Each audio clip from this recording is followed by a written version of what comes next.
Monsoon अगर एक तरफ खुशियों का मौका है तो दूसरी तरफ तबाही की भयानक तस्वीरें भी लेकर आता है। बादलों का फटना, भूस्खलन, बाढ़ जैसी प्राकृतिक आपदाएं रोज की बात हो जाती हैं। पूरे पूरे घर बह जाते हैं, सैकड़ों लोग इनसे प्रभावित होते हैं, कईयों की मौत हो जाती है, खेत डूब जाते हैं, जानवर बह जाते हैं। आज हम आपको भारत के पहाड़ी इलाकों से लेकर मैदानी इलाकों में बाढ़ बारिश से कितनी तबाही हुई उसकी सबसे खतरनाक तस्वीरें तो दिखाएंगे ही, साथ ही साथ दुनिया में मौसम ने क्या तबाही मचा रखी है ये भी आपको दिखाते हैं।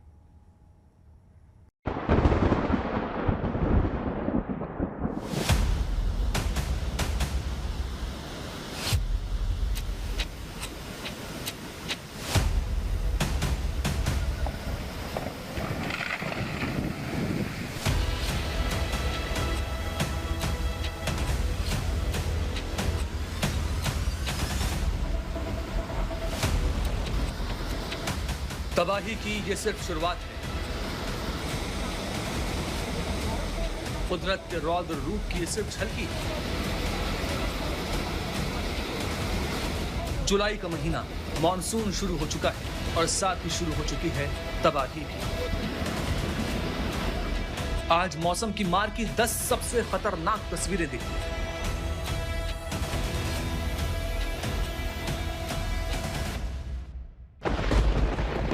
तस्वीर नंबर 1। मंडी में एक निर्माणाधीन टनल सेकंडों में जमींदोज हो गई।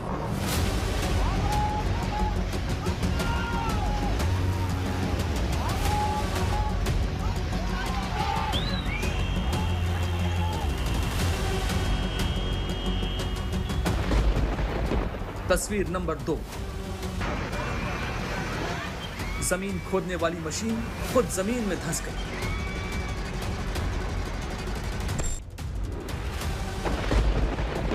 तस्वीर नंबर 3। उड़ी बारामूला पर लैंडस्लाइड ने सड़क के दोनों तरफ लोगों को फंसा दिया। तस्वीर नंबर 4। डूबते को तिनके का नहीं, देखिए डूबते को डंडे का सहारा। ये देखो दादा छलांग लगा रहे हैं। ये दादा आगे देखो लाठियों से खींच करके लाया जा रहा है दादा को। तस्वीर नंबर 5। पानी के तेज बहाव में जबलपुर में ऑटो रिक्शा पलटा।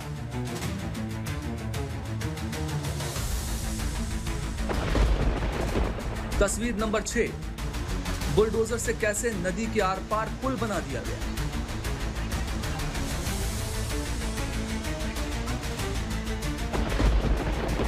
तस्वीर नंबर 7। मुसीबत कितनी भी बड़ी क्यों ना हो, जिंदगी चलती रहती है, उसकी ये तस्वीरें देखिए।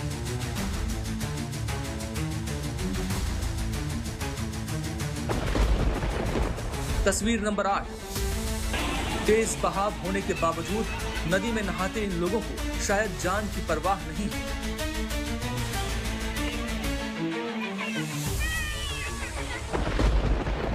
तस्वीर नंबर 9। तबाही दुनिया भर में जारी है।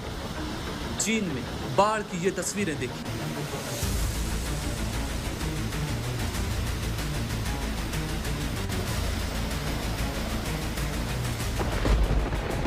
तस्वीर नंबर 10। दुनिया के कई देशों में बाढ़ है तो उधर पेरिस शहर हीट वेव से परेशान है। प्रकृति जब अपने रौद्र रूप में आती है तो फिर किसी को नहीं छोड़ती है तो सिर्फ तबाही के निशान। भारी बारिश की वजह से पहाड़ों पर लोगों का जीना दुश्वार हो गया। हिमाचल प्रदेश में बादल फटने की घटनाएं हो रही हैं। भूस्खलन से लोग खौफ में हैं। बाढ़ से लोगों को घरों में बंद कर दिया है और राज्य सरकार के मुताबिक बादल फटने और भूस्खलन से अब तक 400 करोड़ का नुकसान हो चुका है और 70 से ज्यादा लोगों की मौत हो चुकी है।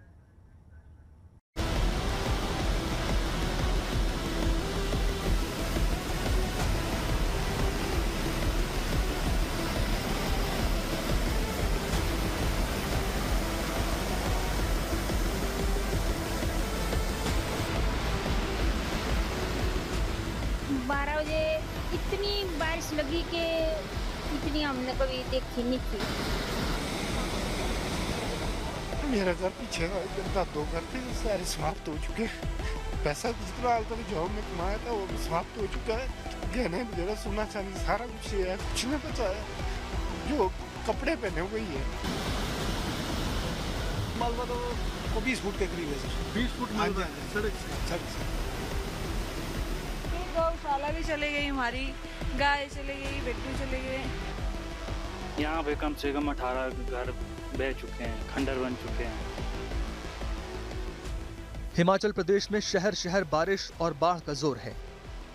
आसमान से कुदरत प्रहार कर रही है। न घर बचे हैं, न सड़कें, न बाजार, जिधर देखो पानी ही पानी है, तबाही ही तबाही। बादल फट रहे हैं, तबाही बरस रही है, जिंदगी पानी पानी हो रही है। यूं समझ लें हिमाचल में बादल तोड़ बारिश हो रही है। पिछले 9 दिनों में बादल फटने की 20 घटनाएं हुई।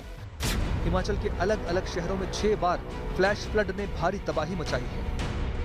रेड अलर्ट के बीच हिमाचल में तबाही का सिलसिला जारी है। ये जल प्रलय है। हिमाचल प्रदेश के मंडी की तस्वीरें डरा रही हैं। 2 दिन पहले ही बादल फटने से भारी तबाही हुई थी।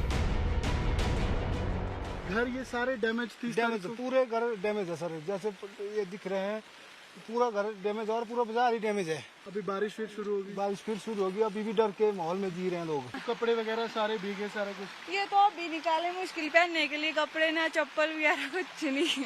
तो अभी कोई आया एडमिनिस्ट्रेशन से, जैसे किसी ने मदद के लिए रिलीफ कैंप है? मदद तो कर रहे हैं ना, प्रशासन मदद कर रही है।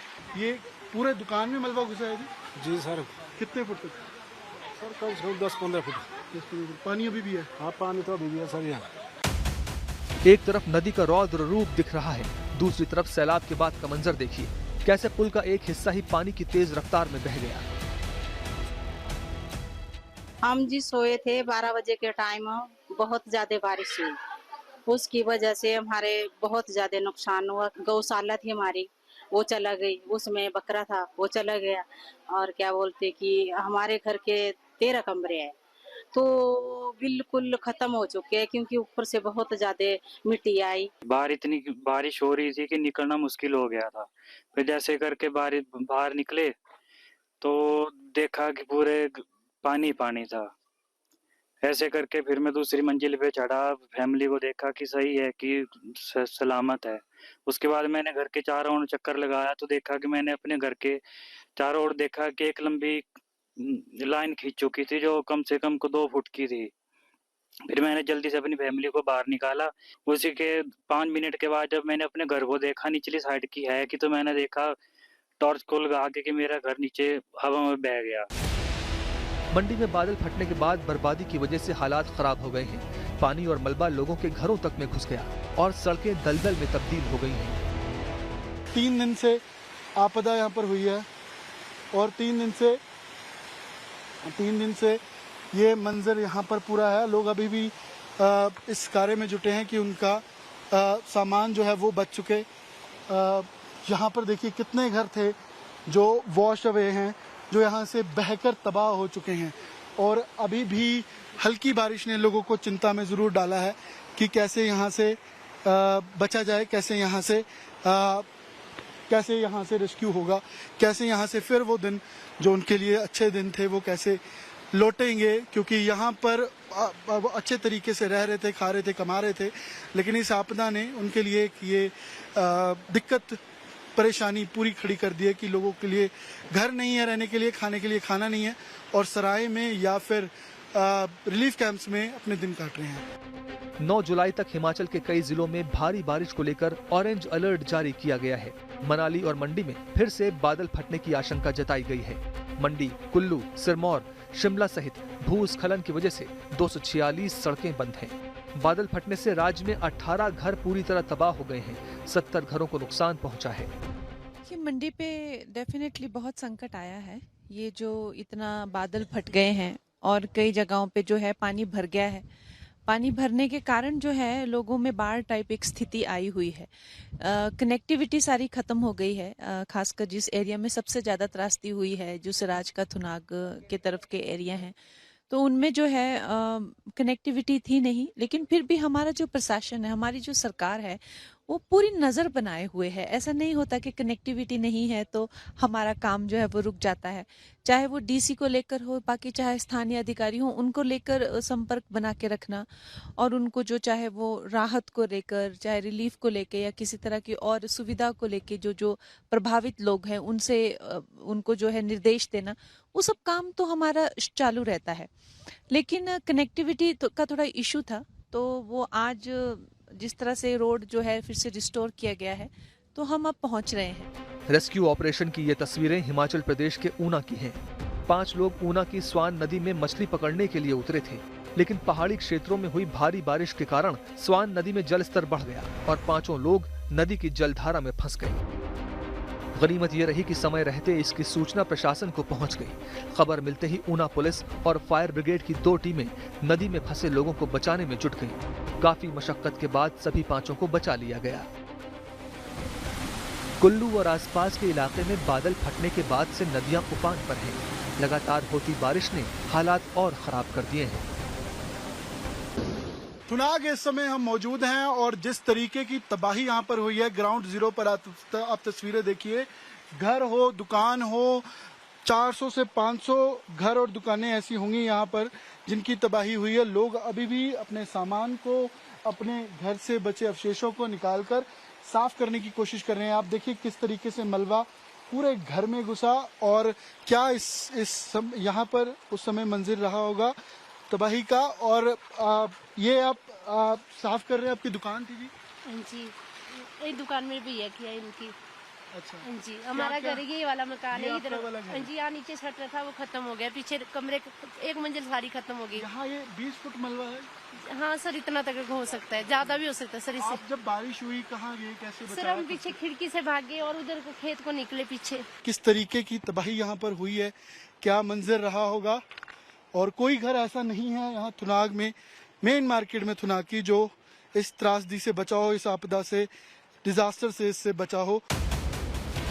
मानसून के इस मौसम में ब्यास नदी रौद्र रूप धारण कर लेती है और हिमाचल प्रदेश के कई इलाकों में इसी वजह से जल प्रलय देखने को मिलती है।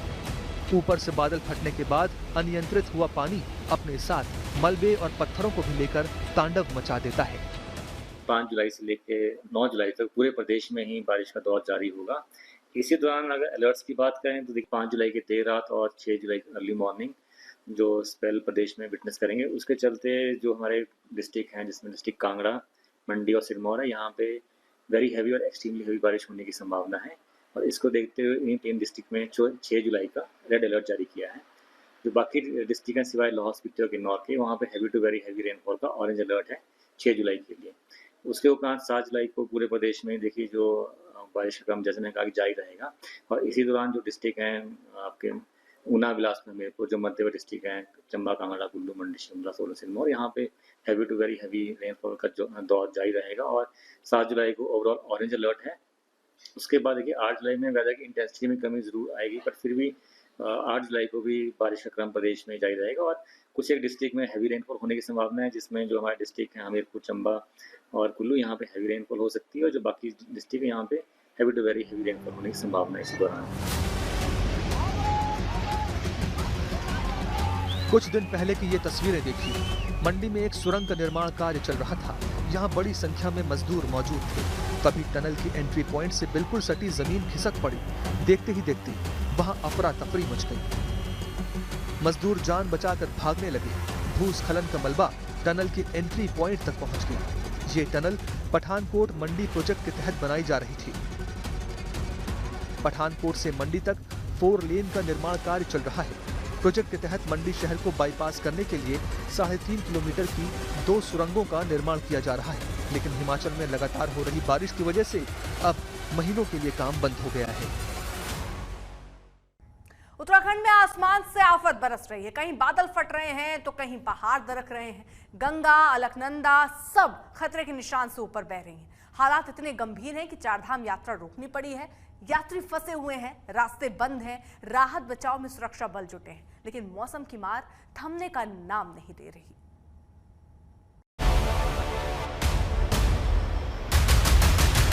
त्रिवेणी घाट पर आए हुए श्रद्धालु कृपया ध्यान दें, गंगा जी का जलस्तर बढ़ा हुआ है।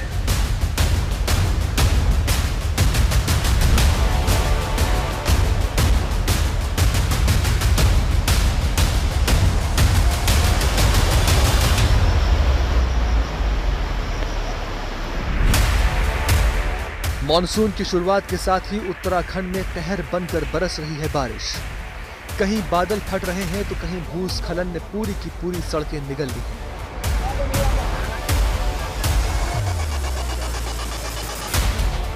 गंगा खतरे के निशान से ऊपर बह रही है। अलकनंदा और मंदाकिनी जैसी नदियां उफान पर हैं। नतीजा ये है कि गांव के गांव टापू बन रहे हैं। लगभग 15-20 दिन से लगातार बारिश से हो रही है और जगह जगह बादल फट रहे हैं और जो हमारे नाले हैं वो भी नदियों में मिलते हैं, उनमें भी जल स्तर लगातार बढ़ रहा है और उस सबसे नदी का भी जल स्तर लगातार बढ़ रहा है। चार धाम यात्रा थम गई है। भारी बारिश के कारण कई रास्ते बंद हैं, हाईवे जाम है और जगह जगह भूस्खलन की घटनाएं सामने आ रही हैं।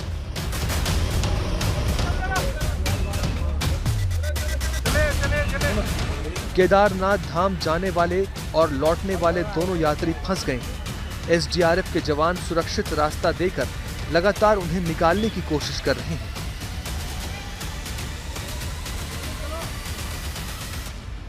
केदारनाथ की यात्रा में जा रहे हैं। अभी जस्ट आगे लैंडस्लाइड हुई है और काफ़ी यात्री फंस चुके हैं। अभी आगे जाने में देखो कितना टाइम लगता है। हमको यहाँ आधी घंटा हो गया फंसे हुए को। डर तो कोई नहीं है, जब लैंडस्लाइड होगी तब तो रुकना पड़ेगा हमको, बाकी आराम जाना पड़ेगा। मन में तो डर है लेकिन बाबा का तो आस्था है, आस्था का प्रति तो हम लोग फिर आगे बढ़ेंगे। पिथौरागढ़, रुद्रप्रयाग, उत्तरकाशी, चमोली और टिहरी जैसे जिलों में हालात बेहद गंभीर हैं। गंगा और उसकी सहायक नदियों का जलस्तर लगातार बढ़ रहा है। गांवों का संपर्क कट गया है। नदी की जलधारा से करीब 20 मीटर दूर भगवान शिव की विशाल प्रतिमा, जो रुद्रप्रयाग में अलकनंदा की पहचान है, वो इस सैलाब के साए में है। प्रतिमा के सिर का कुछ हिस्सा ही अब नजर आ रहा है। सिर्फ 48 घंटे में जलस्तर 2 फीट तक बढ़ गया है। इस समय हम रुद्रप्रयाग में मौजूद हैं और आप देख सकते हैं अलकनंदा नदी विकराल रूप धारण करके बह रही है। अलकनंदा की नहरें यहाँ पे अपने आप सब कुछ बहा ले जाने को आतुर हैं। आप देख सकते हैं कि नदी किनारे जो घाट हैं, पैदल रास्ते हैं, वो पूरी तरीके से जलमग्न हैं।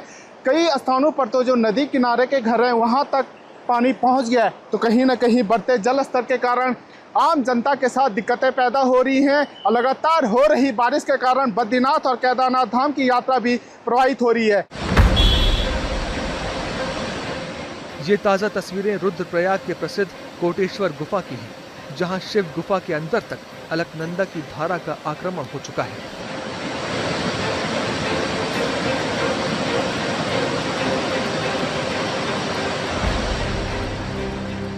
हालात ये हैं कि अलकनंदा के किनारे 100 फीट तक दूर मौजूद घर डूबे हुए हैं। बाढ़ के अलावा पहाड़ पर चट्टाने खिसकने की मुसीबत भी कम नहीं है। चमोली में कर्णप्रयाग के पास पहाड़ी से मलबा खिसककर सड़क पर आ गया। पूरी सड़क पहाड़ के नीचे दब गई।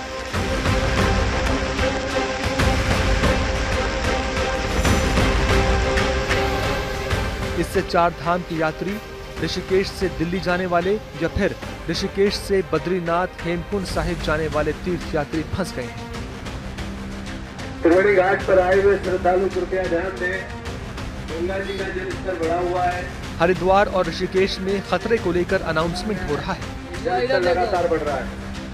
जो श्रद्धालु गंगा जी में स्नान कर रहे हैं वह सुरक्षित स्थान पर बैठकर ही स्नान करें। हरिद्वार की स्थिति ऐसी है जहां आरती हुआ करती है, वो सीढ़ियां भी अब जलमग्न है।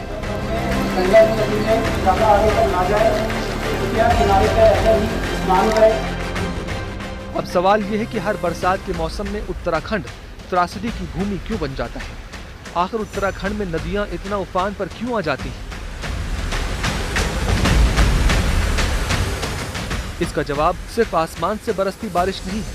असली वजह है पहाड़ों की नाजुक बनावट, बढ़ती मानवीय दखल और जलवायु परिवर्तन का मिला जुला असर।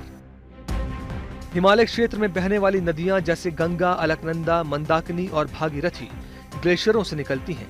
जैसे ही भारी बारिश होती है या बर्फ तेजी से पिघलती है, इन नदियों में अचानक जल स्तर बढ़ जाता है।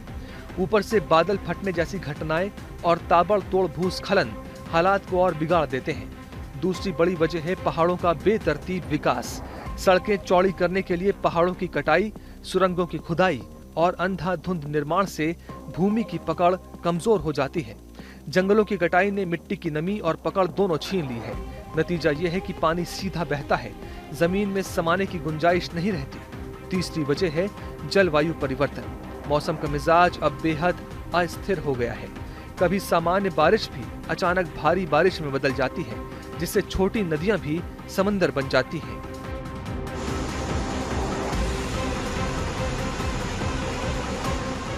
लेकिन सवाल बरकरार है, कब तक? क्या हर साल हम ऐसे ही तबाही का इंतजार करते रहेंगे? जरूरत है सावधान रहने की। वक्त है विकास और पर्यावरण के बीच संतुलन बनाने का, वरना प्रकृति हर साल हमें इसी तरह चेतावनी देती रहेगी और हम सिर्फ मलबा हटाते रह जाएंगे।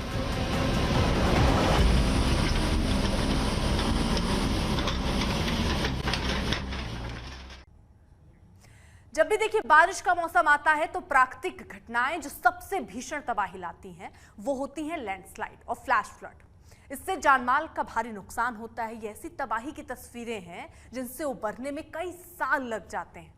हम आपको बताते हैं कि ये दोनों क्यों आते हैं।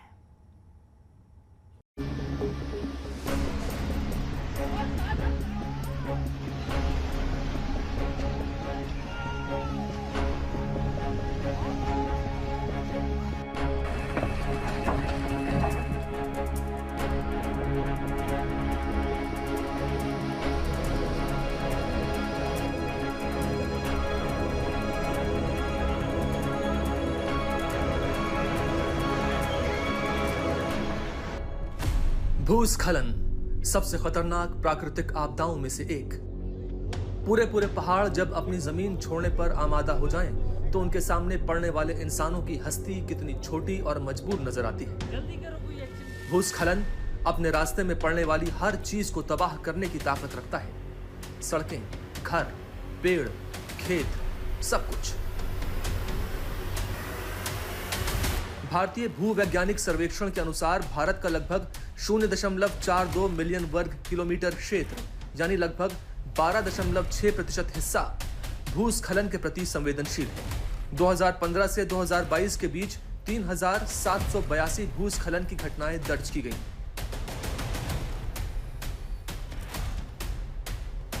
लेकिन पहाड़ी इलाकों में भूस्खलन की आशंकाएं क्यों होती हैं? हम आपको इसके कारण बताते हैं। पहाड़ों पर तीव्र ढलान होते हैं, जिससे ढलानों पर लगने वाला गुरुत्वाकर्षण बल अधिक लगता है। इससे अस्थिरता उत्पन्न होती है और खतरनाक भूस्खलन होते हैं। पहाड़ों की मिट्टी में पानी का बहाव धीरे धीरे ढलानों को क्षतिग्रस्त करता है, जिससे वो भूस्खलन के लिए अधिक संवेदनशील हो जाते हैं। पहाड़ी क्षेत्रों में मानसून के दौरान भारी वर्षा होती है। लगातार बारिश मिट्टी को नम कर देती है, जिससे उसका भार बढ़ जाता है और उसकी शक्ति घट जाती है। ये अतिरिक्त पानी ढलानों पर दबाव डालता है, उसकी स्थिरता को कम करता है और भूस्खलन का कारण बनता है। पहाड़ी क्षेत्र अक्सर सीस्मिक जोन में आते हैं। भूकंप के कारण जमीन में तीव्र कंपन होता है, जिससे ढलान अस्थिर हो जाती है और भूस्खलन हो जाता है। पहाड़ी क्षेत्रों में वनों की कटाई, सड़क या इमारतों का निर्माण और दूसरे मानवीय हस्तक्षेप प्राकृतिक ढलानों के संतुलन को गंभीर रूप से प्रभावित कर सकते हैं। पेड़ पौधों की कटाई से मिट्टी को बांधने वाली जड़ें नष्ट हो जाती हैं, जिससे भूस्खलन की आशंका बढ़ जाती है। खुदाई और कमजोर निर्माण तकनीकें भी ढलानों की स्थिरता को खतरे में डाल सकती हैं।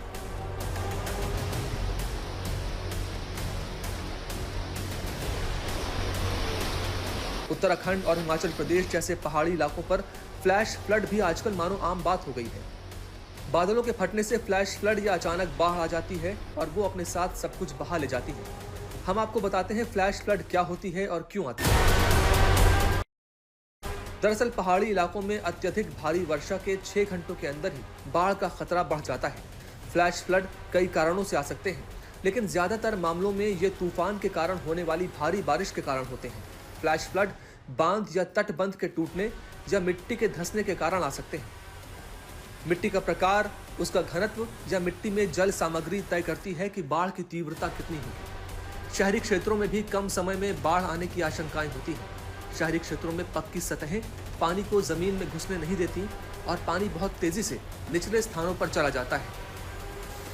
फ्लैश फ्लड की ताकत कितनी होती है जरा ये भी जानिए। सिर्फ 6 इंच का तेज बहने वाला पानी एक इंसान को गिरा सकता है। 12 इंच तेज बहने वाला पानी कार को बहा सकता है।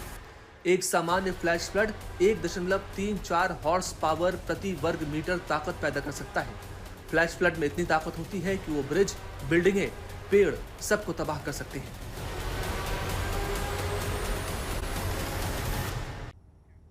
राजस्थान में कुछ सालों पहले तक अमूमन औसत से कम ही बारिश होती थी, लेकिन मौसम वैज्ञानिकों के मुताबिक क्लाइमेट चेंज की वजह से आसमान से आफत बरस रही है। मूसलाधार बारिश ने जनजीवन को बेहाल कर दिया है। कहीं सड़कें तालाब बन गई हैं तो कहीं नदियों ने रौद्र रूप धारण कर लिया है। कई शहरों में बाढ़ का भारी असर है।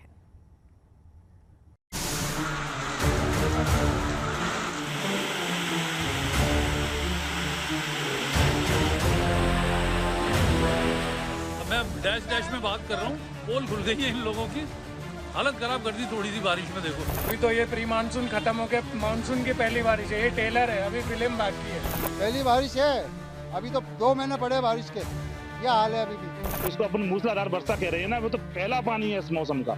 इसके बाद अगले 3 महीने तो लगातार बारिश होगी। इस बार तो हमें ऐसा लग रहा है कि अपने मकानों में ताले डाल के और हमें यहाँ से पलायन करना पड़ेगा।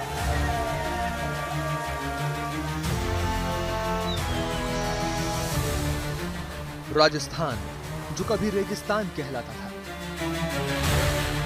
पानी पानी हो गया है। इस बार मॉनसून ने कुछ ऐसा मंजर दिखाया है जिससे पूरा प्रदेश बेहाल है।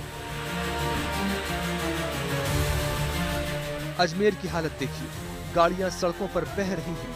जिसकी पकड़ में आ गई वो बच गया, जो नहीं संभल पाया उसका भगवान मालिक।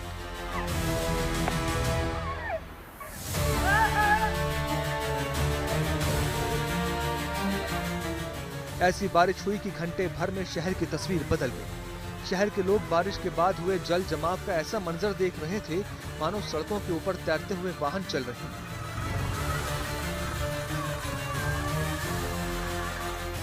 अजमेर में बारिश के बाद जल निकासी की कमजोर व्यवस्था ने पूरे इलाके को पानी पानी कर दिया था। करीब घुटने से ऊपर पानी भरा, 3-3 फुट पानी भरा हुआ है। आधे पौन घंटे की बारिश में पूरा लबालब हो चुका है। अजमेर शहर का भगवानी मालिक है। अभी 3 महीने पहले नगर निगम ने नले साफ कराए थे सारे, तो अभी आप हालात देख लो, दुकानों में भी पहली बारिश में पानी भर गया। आप देखिए ना, पानी नाले का उधर से वापस आ रहा है, रिवर्स आ रहा है। नाले जो भी इन्होंने पिछले 1.5 साल से काम चल रहा है नालों का, वो वापस आ रहा है सर। कभी हमने पानी इधर आते हुए नहीं देखा, वो उधर ब्रह्मपुरी का नाले उससे निकल जाता था। ये अजमेर में सूचना केंद्र चौराहा है, जिसकी आज हालत देख रहे हो।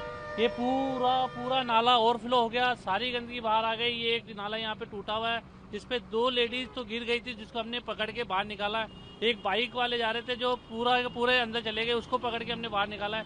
ये अभी थोड़ा पानी जो आप देख रहे हो कम है, बाकी ये डिवाइडर से ओवरफ्लो पानी चल रहा था। सारे नाले जो पूरे चौक पड़े हैं, सारे जो नालों में न जाके पानी ओवरफ्लो हो रहा है, रोडों पे पानी जा रहा है, गाड़ियां सबकी खराब हो रही है। पहली बारिश में ये हालत है, मेरे को लग रहा है ये नाला सक्सेस ही नहीं हो पाएगा, क्योंकि ये इतना अव्यवस्थित तरीके से बनाया गया है, बिना इसकी जांच पड़ताल करके बनाया, जो ये सक्सेस नहीं हो पाएगा। राजस्थान में कम समय में इतनी तेज बारिश हो रही है कि ड्रेनेज सिस्टम दम तोड़ रहे हैं। खतरे की बात यह है कि मौसम विभाग ने अजमेर और भीलवाड़ा में अभी भारी बारिश का ऑरेंज अलर्ट जारी किया हुआ है। ये राजस्थान के धौलपुर का मंजर है। ग्रामीणों को जान खतरे में डालकर नदी को ट्यूब खटोले के जरिए पार करना पड़ रहा है। लोगों ने ट्यूबों के ऊपर पलंगे बांध रखी हैं। बच्चे भी इसी तरह से नदी पार करके स्कूल आ जा रहे हैं। कौन सी क्लास में पढ़ती हैं? 12th में। स्कूल के लिए रोजाना ऐसे ही आना जाना पड़ता है? हाँ, ऐसे ही जाना पड़ता है, ऐसे ही आना पड़ता है, और घर के लेने आते हैं। बारिश के दिनों में ही होता है कि 12 महीने ये चलता है? 12 महीने ऐसे। कोई अधिकारी देखने नहीं आया? कोई देखने नहीं आया। हाँ, ऐसे ही जाते हैं आते हैं। डर नहीं लगता? बहुत लगता है डर, क्योंकि पढ़ना है। कभी कभी तो ऐसा लगता है कि खटोला पलट गया। ये स्कूल में पढ़ने वाले बच्चे हैं जो अब स्कूल की छुट्टी होने पर वापस अपने घर आए हैं, और खटोला इसके नीचे ट्यूब है जो हवा से भरा हुआ है, और इस तार को पकड़ करके ये वापस अपने गांव आए। लगातार हो रही बारिश के चलते राजस्थान के धौलपुर जिले में ही नदियों से निकलकर मगरमच्छ शहर में आ गए हैं।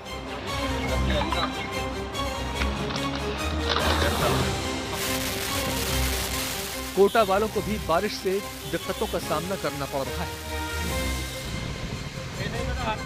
राणा प्रताप सागर बांध से लाखों क्यूसेक पानी छोड़ा गया। पानी शहर में मंदिर प्रांगण में भर गया। श्रद्धालुओं को पानी से होते हुए दर्शन के लिए जाना पड़ रहा है।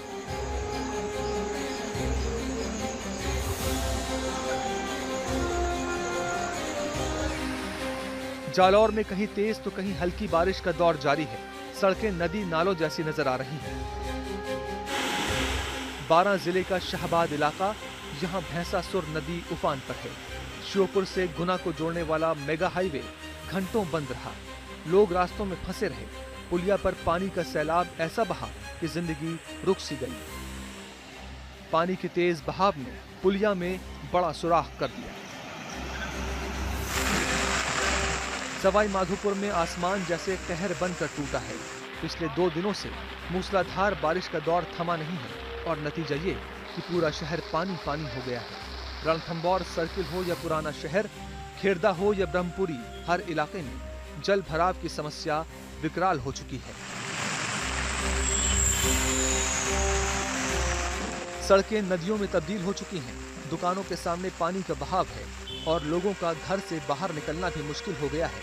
बारिश ने सवाई माधोपुर का जनजीवन पूरी तरह अस्त व्यस्त कर दिया है। नगर निगम का ड्रेनेज सिस्टम एक बार फिर सवालों के घेरे में है। सवेरे से अच्छी बारिश हो रही है। सवाई माधोपुर का लटिया भारी वेग से बह रहा है और पानी सब जगह भर चुका है। गंदियाँ नालियाँ वगैरह सब जाम हो रही है। नगर परिषद का कोई ध्यान नहीं है। नालियाँ अवरुद्ध हो रही है। इससे मकानों में पानी घुस रहा है। काफ़ी परेशानियाँ हो रही है। प्रशासन से निवेदन है कि इसकी साफ सफाई की जाए, हमको आगे के लिए परेशानी नहीं हो। ये तस्वीरें राजस्थान के पाली से आई हैं। पाली जिले के सोजत और रायपुर के गांवों में बारिश के बाद के हालात देखिए। ये तालाब कभी बस स्टैंड हुआ करता था। पूरी सड़क पर घुटनों से ज्यादा पानी भरा हुआ है। यहाँ से गुजरना किसी आफत का मुकाबला करने से कम नहीं है। सड़कें तो पूरी बिखरी हुई है। नए गांव की हालत पूरी खराब है। रोज गाड़ियों का नुकसान होता है। 1000-2000 रुपए का रोज नुकसान हो रहा है सर। यहाँ से कंटिन्यू नाले का काम चालू था, फिर भी पहली बारिश के अंदर इतना पानी भर गया कि लोग इधर से उधर जा नहीं पा रहे हैं और ये दुकान वालों को बहुत परेशानी आ रही है। देखिए अब ये गाड़ियाँ जा रही है तो गाड़ियाँ वापस रिटर्न घुमा रहे हैं पानी के भरे हुए से। प्रशासन कुछ काम ही नहीं कर रहा है ना। आप देखो प्रशासन काम करता होता है तो इतनी तकलीफ नहीं होती ना हमको। पाली में ऐसी बारिश हुई कि जगह जगह सड़क पर गाड़ियां बंद पड़ गई।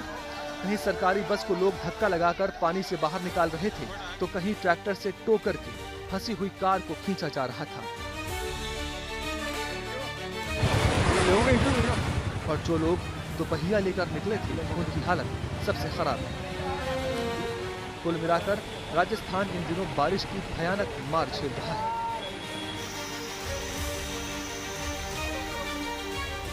लेकिन सवाल यह है कि राजस्थान जैसे रेतीले इलाके में बारिश क्यों सितम ढाती है। दरअसल राजस्थान में रेगिस्तान जरूर है, लेकिन ये कई नदियों के नेटवर्क के बीच फंसा हुआ राज्य है। राजस्थान में 13 रिवर बेसिन हैं। शेखावती, रूपारेल, बनगंगा, गंभीरी, पार्वती, साबी, चंबल, माही, साबरमती, लूनी, पश्चिम बनास और सुकली। इन 13 नदियों के कई छोटे छोटे नदी क्षेत्र भी हैं। लूनी, बनास, चंबल सबसे बड़े रिवर बेसिन हैं। लूनी अजमेर, बाड़मेर, जालोर, जोधपुर से होकर बहती है। बनास उदयपुर, बूंदी से गुजरती है। बनास के छोटे नदी क्षेत्र चित्तौड़गढ़, जयपुर को कवर करते हैं। चंबल के नदी क्षेत्र में बूंदी, कोटा, झालावाड़, बरान जिले आते हैं। दरअसल राजस्थान में बाढ़ के कई कारण हैं। कैचमेंट एरिया में बारिश के पानी का जमा होना, बांध से जरूरत से ज्यादा पानी छोड़ा जाना, बांध में टूट फूट होना, बारिश के पैटर्न में बदलाव से फ्लैश फ्लड आना और शहरों में ड्रेनेज सिस्टम का खराब होना। जरूरत है इन दिक्कतों पर ध्यान देने की। अगर ऐसा नहीं हुआ तो राजस्थान इसी तरह हमेशा डूबता रहेगा।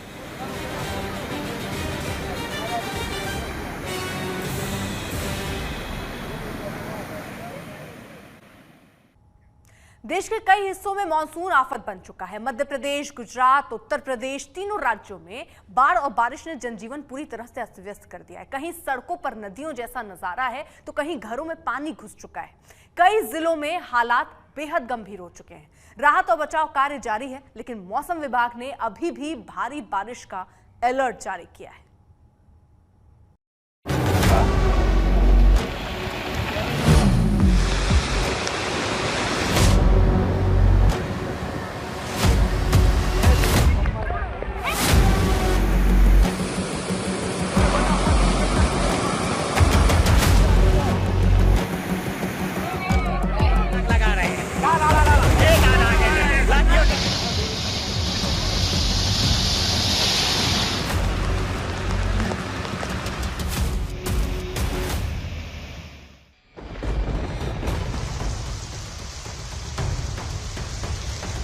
लगातार हो रही मूसलाधार बारिश की वजह से नदी नाले उफान पर आ गए हैं। रोजमर्रा की जिंदगी मंझधार में फंस गई है। क्या मध्य प्रदेश, क्या गुजरात, क्या उत्तर प्रदेश। हालत यह है कि बाढ़ और बारिश की वजह से लोगों का घरों से निकलना मुश्किल हो गया है। मानसून के साथ ही देश भर में सरकारी दावों की पोल खुलने लगी है।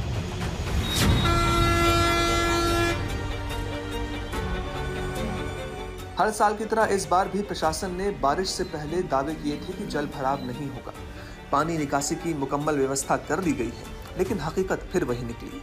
एक तेज बारिश ने ही सारे वादों और दावों की पोल खोल दी। सोनीपत शहर की सड़कें तालाब बन गई। अंडरपास में 12 फीट तक पानी भर गया। ये गाड़ी मोटरसाइकिल चलेगा, स्कूटी तक चलेगा, सब कुछ बंद हो रहा है यहाँ पे। ना कोई निकासी हो रही है पानी की, ना कोई सुविधा हो रही है, ना कोई गली होगी, रोड होगी, हर जगह सीवर भरे पड़े हैं। तो यहाँ पानी ज्यादा भरा था तो बाइक बंद होगी। फैमिली के साथ डॉक्टर का आए थे तो नगर निगम की तरफ से कोई भी काम सोनीपत में सुचारू रूप से नहीं है, तो कृपया करके प्रशासन ने काम करना चाहिए। पानी का निकासी का जो भी है वो समाधान करना चाहिए, जिससे पब्लिक परेशान ना हो। बारिश से परेशानी हो रही है, आने जाने की कोई सुविधा है नहीं, पानी इतना भरा। शहर के 2 हिस्सों को जोड़ने वाला रेलवे अंडरपास किसी पोखर की तरह नजर आने लगा। बारिश के बाद हर गली, हर सड़क पर 3 से 4 फुट पानी जमा हो गया। सोनीपत के शनि मंदिर अंडरपास में भी पानी भर गया।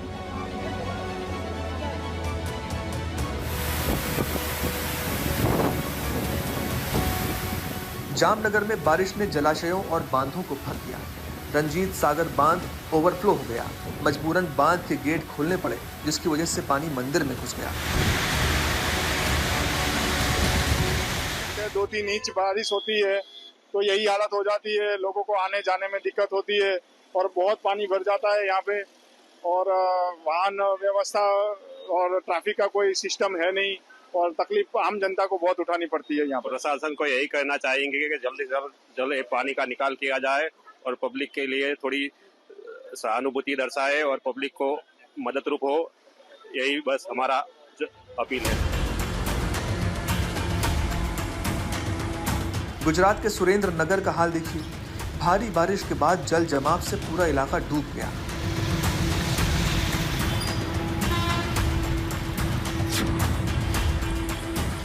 मध्य प्रदेश के श्योपुर में बारिश आफत बन गई। तेज बारिश ने शहर को जलमग्न कर दिया।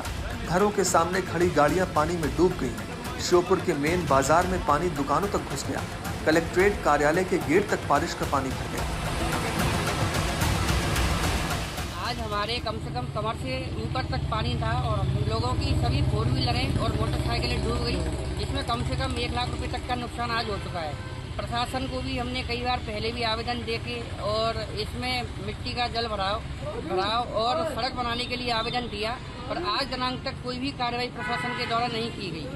अभी लगभग जब से बरसात शुरू हुई है, जब से 1-2 दिन बाद से ही आदमी को निकलने करने में परेशानी आ रही है। कर्मचारी लोग अपने ऑफिस नहीं जा पाते हैं, बच्चे स्कूल नहीं जा पाते हैं। थोड़ी सी बरसात होती है 1-2 घंटे या 4 घंटे में पूरा लगातार हो जाता है, आदमी के दैनिक कार्यक्रम रुक जाते हैं। बगल साइड से निकल जाता है, पानी की बहुत समस्या अधिक हो रही है। घरों में पानी घुस चुका है और बोरिंग में समस्या कार पूरी खराब हो चुकी है, लाखों का नुकसान हो चुका था।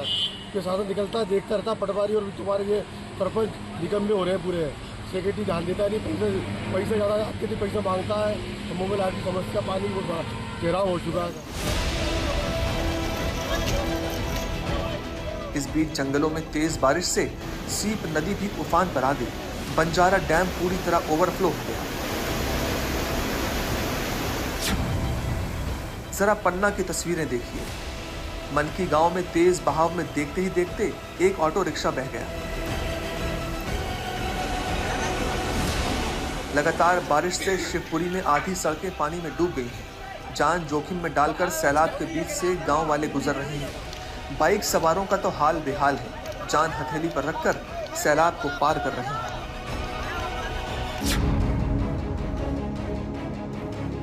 वाराणसी में गंगा का जलस्तर लगातार बढ़ता जा रहा है। पहाड़ों पर हो रही मूसलाधार बारिश और बांधों से छोड़े गए पानी ने गंगा को रौद्र बना दिया है।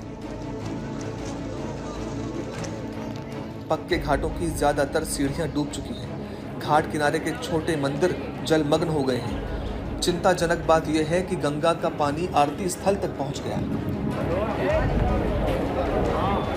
वाराणसी में गंगा का जलस्तर लगातार बढ़ता ही चला जा रहा है।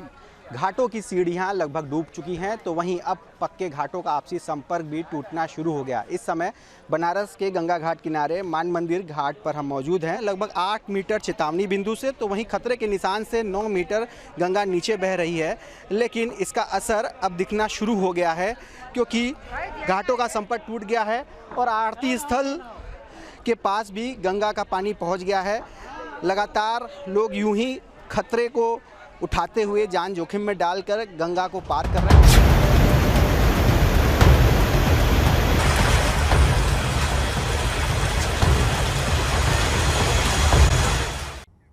दुनिया के कई हिस्से इस समय मौसम की दो विपरीत मार झेल रहे हैं। कहीं बाढ़ और मूसलाधार बारिश है, जनजीवन अस्त व्यस्त है, तो कहीं भीषण गर्मी और हीट वेव ने हाल बेहाल कर दिया है। सवाल उठता है कि ऐसा क्यों हो रहा है? इसका जवाब छिपा है जलवायु परिवर्तन में।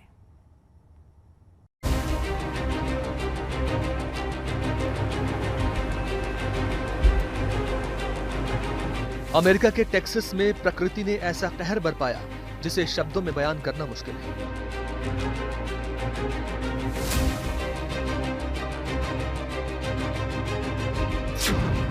4 जुलाई 2025 दिन शुक्रवार। अमेरिकी आजादी की ये सुबह काली सुबह बनकर आई टेक्सास के लोगों के लिए। भारी बारिश के बाद ग्वाडालूप नदी में अचानक आई भीषण बाढ़ ने हर ओर तबाही मचा दी।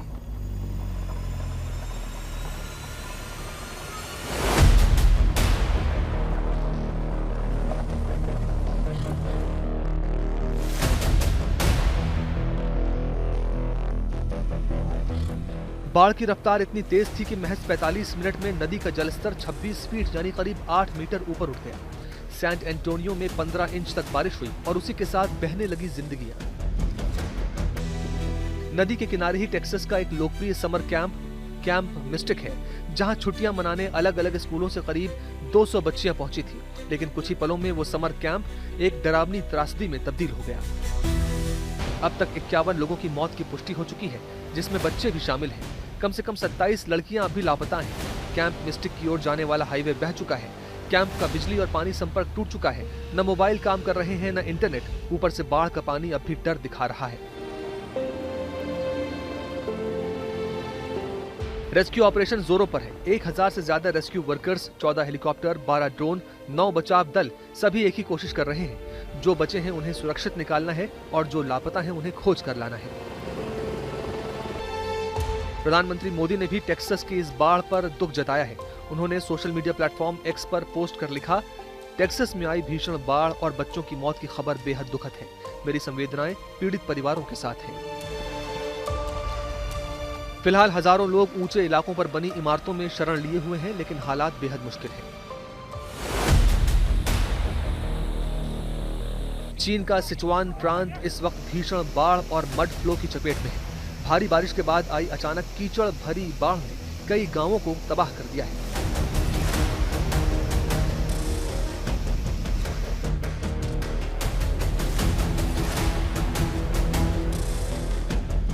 यान और मेईशान जैसे इलाकों में पहाड़ों से बहती मिट्टी तेजी से नीचे आई और बस्तियों में फैलती हुई चली गई। दर्जनों घर जमींदोज हो चुके हैं, कई लोग लापता हैं। सैकड़ों परिवारों को सुरक्षित स्थानों पर भेजा गया है।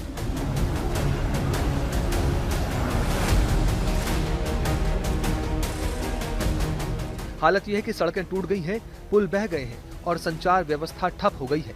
राहत दल और खोजी टीमें मलबे में दबे लोगों की तलाश में जुटी हैं। इतना ही नहीं, भारी बारिश की वजह से मेट्रो स्टेशन, मॉल और शॉपिंग कॉम्प्लेक्स तक जल भराव की चपेट में है।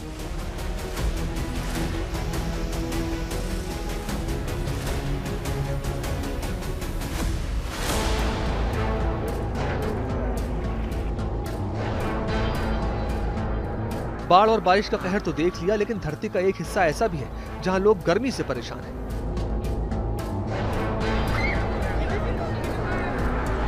दरअसल यूरोप, जिसे खूबसूरती और ठंडे मौसम के लिए जाना जाता है, उसी यूरोप में गर्मी का ऐसा कहर टूटा जिसने 100 साल के रिकॉर्ड तोड़ दिए।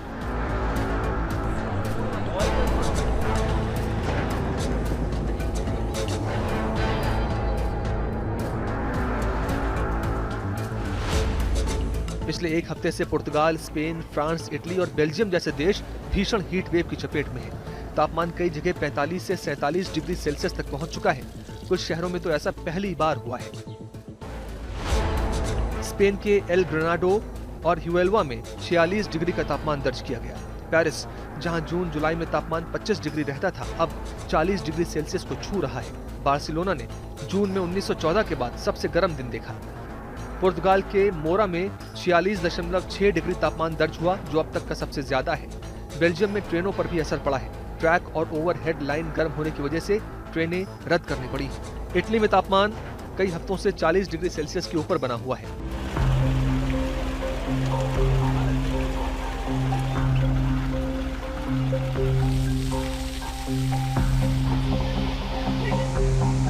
गर्मी से बेहाल लोगों के लिए सरकारें भी अलर्ट पर हैं। फ्रांस में 16 विभागों को रेड अलर्ट और 68 को ऑरेंज अलर्ट पर रखा गया है। स्कूल बंद कर दिए गए हैं। एफिल टावर जैसी जगहों को भी सुरक्षा के चलते बंद कर दिया गया है। पेरिस, इटली और स्पेन के कई शहरों में फव्वारे और फ्री वाटर स्टेशन लगाए गए हैं। लेकिन सवाल उठता है, ये सब क्यों हो रहा है? जलवायु विशेषज्ञों के मुताबिक यूरोप अब पृथ्वी का सबसे तेजी से गर्म होने वाला महाद्वीप बन चुका है। 1980 के बाद से यहाँ का तापमान वैश्विक औसत से दुगनी रफ्तार से बढ़ा है। इस खास पेशकश में फिलहाल इतना ही, लेकिन देश दुनिया की बाकी खबरों के लिए आप देखते रहिए आज तक।